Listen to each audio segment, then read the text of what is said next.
Hello and welcome. You're watching Money, Money, Money. I'm Sumera Abdi. The year is almost over, and you know what that means? You can no longer avoid planning your tax savings. It's the last window to plan your investments, but you needn't worry, because our two experts today, Parizad Sirwalla of KPMG India and Harshvardhan Roongta of Roongta Securities, join in today to arm you with everything that you need to know.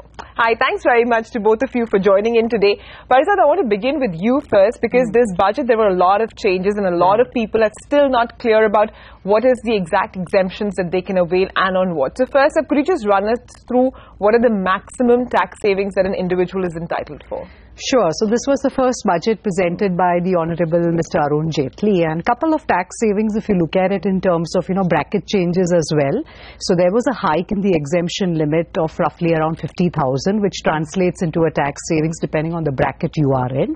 Coupled with that, the crowded investment limit of Section 80C, which was 1 lakh per annum for the last couple of years, was also enhanced to 1,50,000 per annum. So as an investor or as a taxpayer, you had the added benefit of another 50,000 investment, which again translates into some tax savings.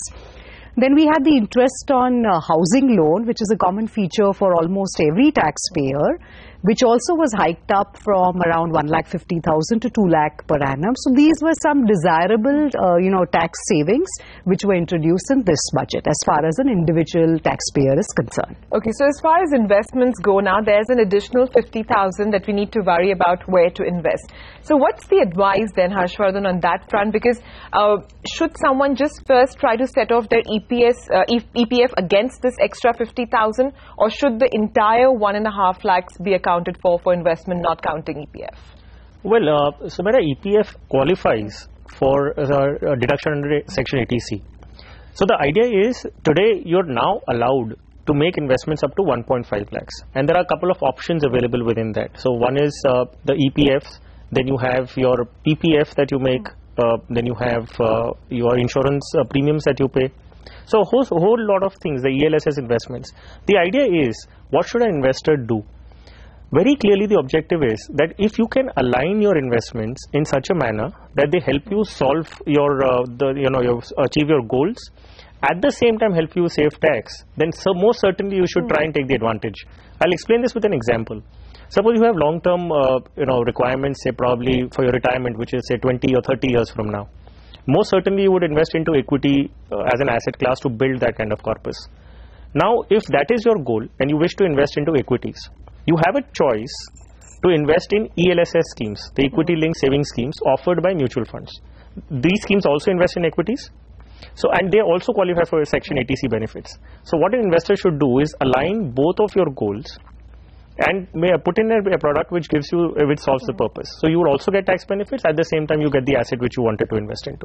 That's fair enough, Harshvardhan, but let's try and break this down into the various components that are actually accounted for. Let me first start with home loans, because you mentioned that as well, right? There the exemption on interest has been raised to now 2 lakhs.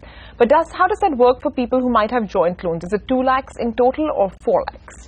So there are also tax advantages in a marriage. So if you kind of take, if you have jointly funded the loan and you're paying the EMIs, then the exemption limit of 2 lakh on the interest is per SSC. It's always qua the taxpayer. Okay. So if a husband and wife are actually paying the EMIs and have funded the loan, then each individual taxpayer would be entitled to 2 lakhs. So there are tax advantages as well.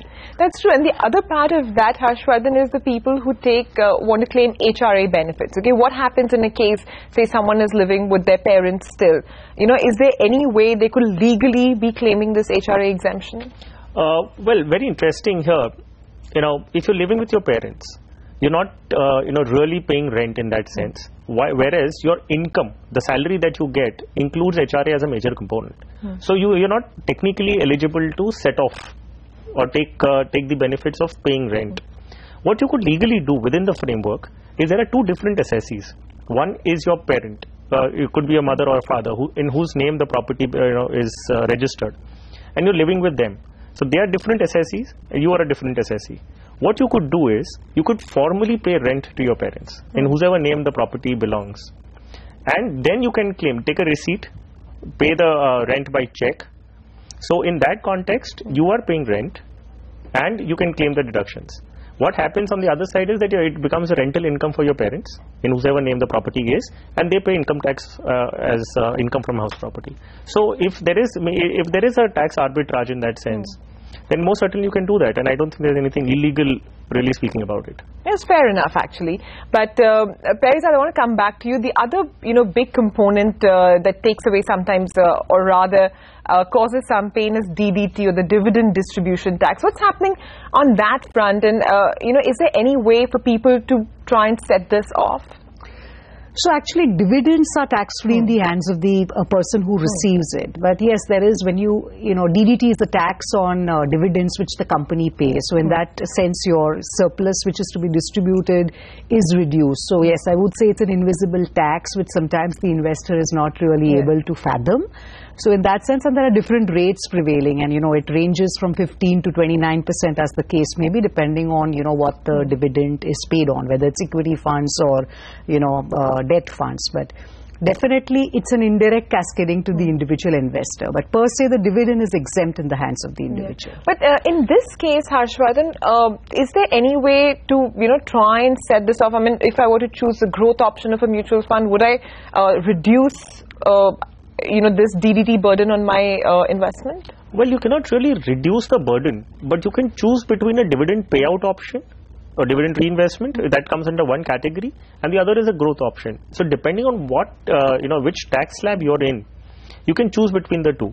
Now, for example, if you're in the 30% tax bracket, so if you're taking if you're opting for a dividend payout or a reinvestment option, 28.33% is anyways going to be deducted. So one option is that is getting deducted, dividend is tax-free in your hand. Or you take a growth option and you pay 30% on that on a short-term capital gain, which is up to 36 months. Now, if you are in the 10% tax bracket, then most certainly you will go in for a growth option. Because if the income that you generate, the capital gains that you make, the short-term capital gains, you're going to be taxed at 10%. Whereas if you had taken a dividend option, it was taxed at 28.33%. So it depends entirely where you're going to be, actually what is your existing tax slab. Then the question arises for long-term capital gains. There is where you have a choice to claim indexation benefits, and then there is a reduced rate of tax on that. So in case you wish to stay invested for more than 3 years, then most certainly you should try and look at a growth option. I know you've never counted insurance as an investment, and nor should any of our viewers, but would you recommend that if someone already had a term plan, they had health insurance, should any part of insurance be paid for purely as a tax saving purpose?